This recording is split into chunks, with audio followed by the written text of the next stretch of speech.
By Yaakov Avinu, it says, that when he had to give his children the brachas, he gave each child a bracha that befitted the personality of that child. As we see in Parshas Vayechi, that there is enumerated exactly what he said to each one of his children, which fit into the role in life that each child played. At this point, I would like to give a bracha to my Elokecho, to Levi, soll sein gesund, in addition to the bracha that we heard read from the Rabbi, in which the Rabbi wishes all the Bar Mitzvah Yingel of the same things, which is Chosed Yerei Shamayim V'Lamdin, and the Rosh Hashanah of that is Chayil, which means a soldier in the army of Hashem, to which he now is officially inducted as a mature individual, as a man, carries already the responsibilities of Torah mitzvahs as a grown individual. In addition to that, I just want, as a grandfather, and on behalf of my family, to express to him just a short, very, very brief bracha, taken from the Sedra of the week.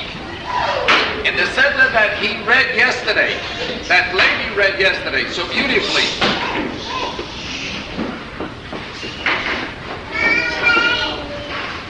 there is a pasuk that says, Tomim Tihiyeh im Hashem Elokecho. You should be a Tomim.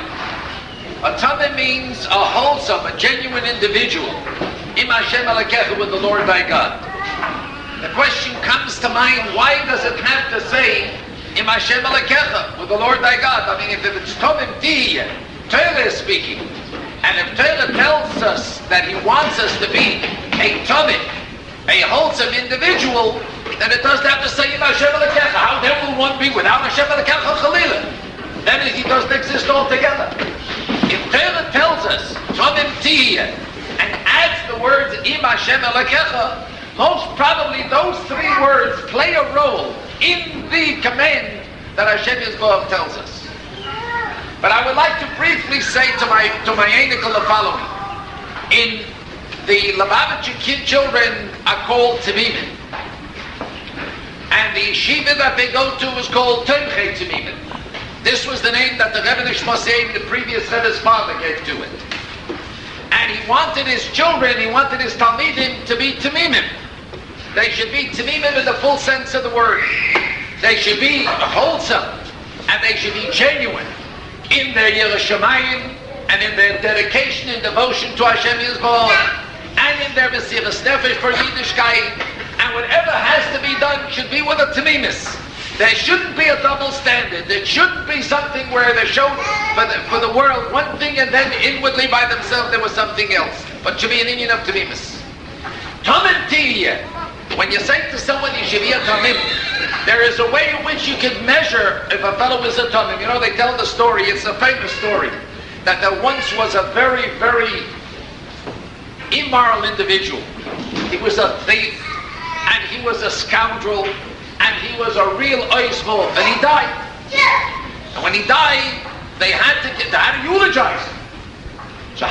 So they went to the rabbi. The rabbi said, I can't eulogize a man like this. Everybody knows what a bum he is. How can I go to eulogize him, to get up and say nice things about him? Anyway, they couldn't get anyone. They kept on asking who was, looking around for someone. There was a rabbi in the next town where his brother lived. He says, yeah, he'll do the eulogy. So he came to the funeral, and he gets up and he says, I want you to know, ladies and gentlemen, that this fellow has a brother who lives in my town. Is that a noiseful? Is that a gangster? Is that a lowlife? That against him, he's a tzaddik to all that slave over there. This was the way he eulogized him. Tomim Tihiyeh. The question is, how do you measure a Tomim? In the days of Lot, the drunkard, Lot, Avraham Avinu's nephew, we find that Rashi tells us over there that he boasted that he, in comparison with the people that he lived with in his town, he was a tzaddik. We take a look at the gangsters that lived in Sdoim and Amorah. He was a real righteous individual. The Rabbi Shalom said to Avraham Avinu, "Hisalech lefonai ve'eyei somim." Go before me, and you should be a Tomim. What did he want to say? He said that, listen, when you were together with Loi before, it was a whole different situation. In comparison with Loi, in comparison with those people that you mixed and mingled with, you were Takat Tzadik. But I want you as Salach Lefonai v'Heyesam.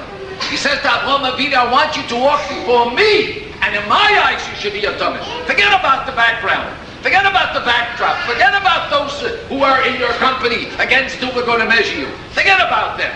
I want you in your own personal self to be a Tomim in front of my eyes. Tomim Tihiyeh says to Hashem Elokecho. When you're with God alone, when you're with Him, you should be a Tomim. And before the Rabbi Shalom, there's no fooling around. Before the Rabbi Shalom, it's all 100% the way it is. And if you will be the way you're supposed to be, you'll be that kind of a Tomim. Says the Rabbi Shalom, then I'll be happy with you. Lady, this is what I want to say to you. Of course, if we start measuring you against the children Nebuch in the world today, the other Bar Mitzvah kids, not of your caliber, you're Tzaddik Shevet Tzaddikim. I mean, there's nobody greater in the world than you. But that's not the way we're measuring you. Im Hashem Elokecho. We want you to have that title of Tomim. Im Hashem Elokecho, when before the Rabbi Shalom himself, that you should be able to stand before Hashem Yisborach, and we should be able to recognize in you that godless, and that godless in Torah and Kiyam HaMitzvahs, in Yerushalayim, in Mesiras Nefesh, in Chassidus, and everything else that every grandfather and every parent wants to see from their child, and every family wants to see from their family. This should be the Rebbe should help you, that you should be able to continue in Hashem the way you're going, with Hatzlocha in your limudim, Hatzlocha in your development, as you continue to grow older. Each year should bring with it for you a greater accomplishments, and continuously going upon the ladder of success in the full sense of the word that you should be. A covet, as I say in my broadcast usually, it's a God that's alive, and God shall help that we should have from you Yiddish and Chassidus and Nachis, and just as we are all together today, for your Bar Mitzvah, the Rabbi Shalom shall help that we should be together. Emir Hashem into your Chasanim, but before that, by Yosef Yitzchak, by his Chasanim, Emir Hashem, and Simchis in our family, and God shall help that we should be able to reciprocate to each and every one of you. Wait a second, this is the men's department. I didn't go over to the Bechitza yet. That's over the Bechitza. And Emir Hashem, when as we continue to go on with God's help, we should be zeichet this. We should be able to reciprocate the Yitz Hashem by you of Simchis, because this is what family is all about. This is where you really see who's who and what's what. When you come and share in a Simcha, this is what gives a person that satisfaction and that happiness to feel that he's part of a family. That he's not. It's just not something in words, but it's something more than that. Yitz Hashem by Divas, by the Hamadine, oh boy.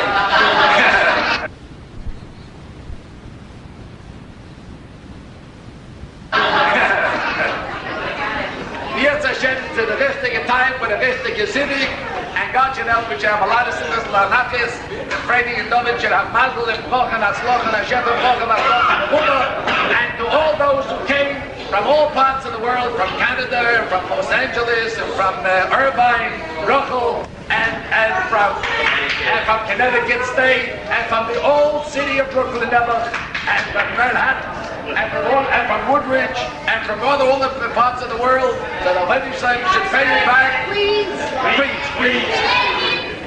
With Aksila Maxim, the table, the table, the sukkah, it should be a gesundtjo, and a fredetjo, and a lebendigjo, and it should be called a goal, a kavet, a Mashiach, a